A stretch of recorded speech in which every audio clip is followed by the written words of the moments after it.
Russo-Japanese War 1904.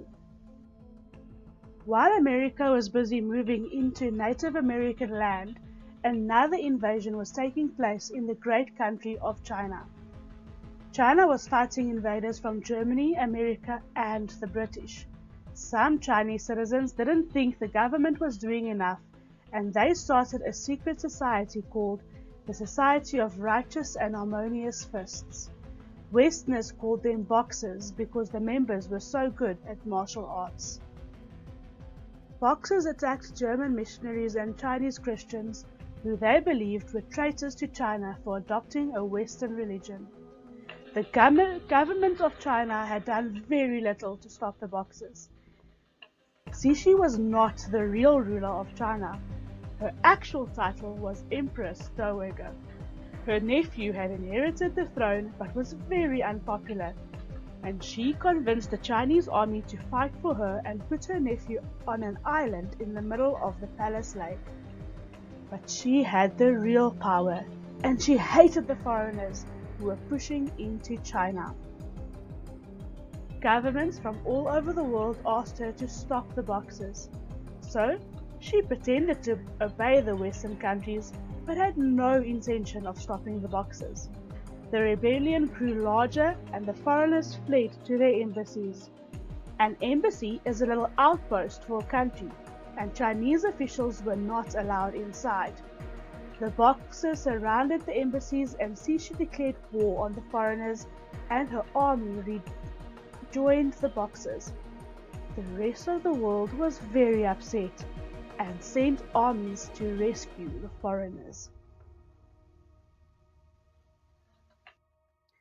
The Boxers, convinced that the special charm they wore made them invincible, went out to meet the foreign army, but the Western army shot down the Boxers.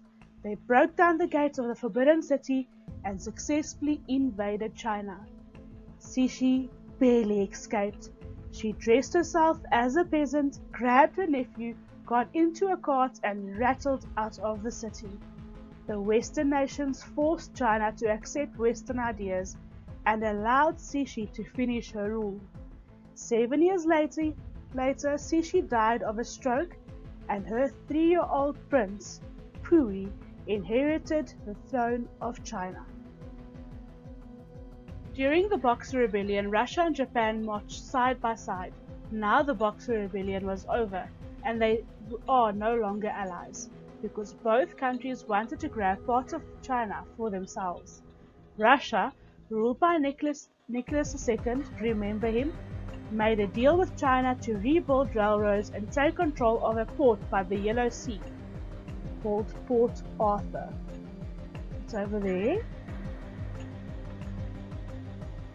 See, so this was Russia, there's China, and Russia convinced China to give this entire piece basically to them, because they had their railway stations all the way to there. For years, Russian soldiers had occupied Manchuria. This allowed them to build a force that would enable them to seize other parts of China. Japan saw what they were doing and was afraid they will take control of Korea. Japan asked Russia to leave China. Russia refused, and Japan declared war. The Tsar wasn't worried. The Japanese soldiers were new, and the Russian officers were not afraid of them. They didn't even tell the troops at Port Arthur to keep a special watch. This was a mistake. The Japanese sneaked into the port and attacked.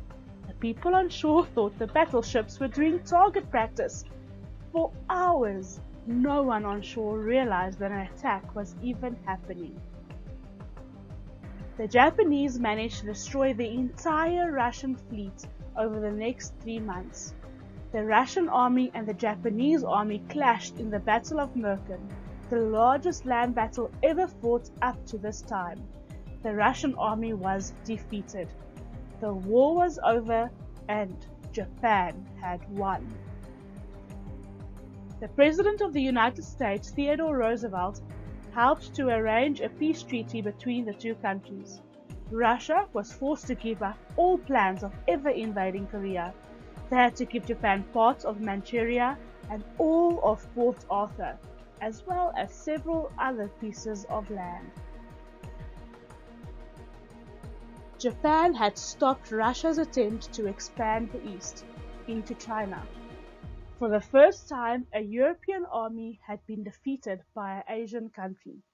It was clear to the whole world that Japan, not China, was now the master of the East.